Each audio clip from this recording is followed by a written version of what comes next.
À l'occasion de la dernière vidéo, on vous a présenté la bourse comme étant un système complexe et donc c'était difficile de savoir comment aller évoluer à court terme.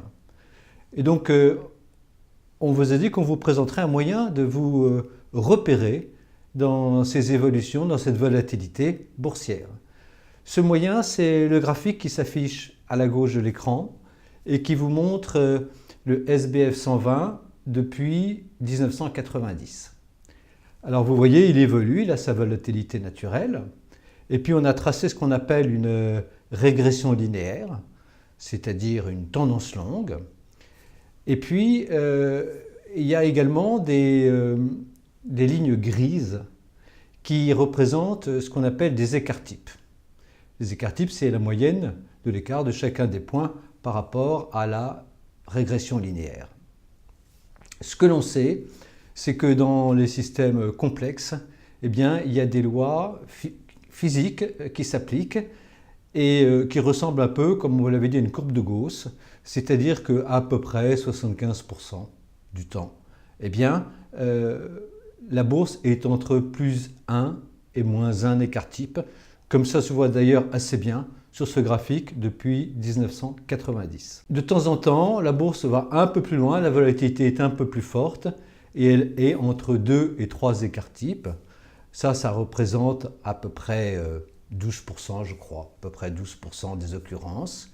Et puis très rarement, elle est en dessous ou au-delà de 2 écarts-types. Et si on prend ce graphique de la bourse depuis 1990, vous voyez qu'il n'y a que 2 moments où elle a été au-delà de 2 écarts-types, en l'an 2000 et en 2007, juste avant la crise. Alors, ce qu'on sait, c'est que quand on est dans ces moments-là, la probabilité que la bourse continue à monter est de quelques pourcents, extrêmement faible, et que donc on a 96-97% de probabilité qu'elle baisse. Donc c'est un moment où il est sûr qu'il ne faut pas être investi. En sens inverse, quand la bourse se rapproche de 2 écarts-types, comme en 2008 ou en début 2012, eh bien, on est quasiment sûr, on a une très très forte probabilité qu'elle ne peut plus baisser et qu'elle va remonter. Et donc, on sait que c'est un moment où il faut investir. Mais vous voyez, ce graphique, il porte sur 28 années. C'est très long, donc sur ces 28 ans, il y a eu 2 moments où il fallait vendre. Un moment où il fallait certainement acheter, c'était 2008. Voilà, un autre moment où c'était un peu moins sûr, mais assez probable, c'était 2011-2012. Voilà, c'est assez rare. La plupart du temps, on ne sait pas très bien. Ce que l'on peut dire aujourd'hui, c'est que le SBF, il est sur sa tendance longue, sur la droite de régression. Donc ça veut dire que c'est un moment où on est dans la norme.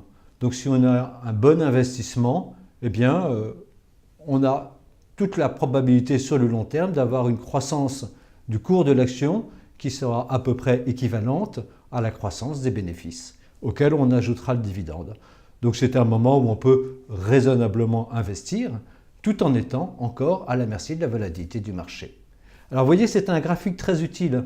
On sait toujours à peu près où on est dans les grandes lignes. Et donc ce graphique, eh bien, on le tiendra à la disposition de nos abonnés. Vous savez qu'on est en train de refaire notre site, on va avoir un nouveau site dans quelques jours. Eh bien, sur ce nouveau site, il y aura pour les abonnés ce graphique qui leur permettra à tout moment de savoir est-ce que la bourse est surévaluée, sous-évaluée à un prix relativement normal. Eh bien voilà, aujourd'hui la bourse est à un prix relativement normal. Et donc si on a au sein de la bourse, il y a toujours des titres qui sont plus chers, des titres qui sont moins chers. Eh bien si on a des titres qui sont sous-évalués, eh bien on peut raisonnablement commencer à investir dedans. Et c'est ce que les prochaines vidéos vont vous montrer. À bientôt.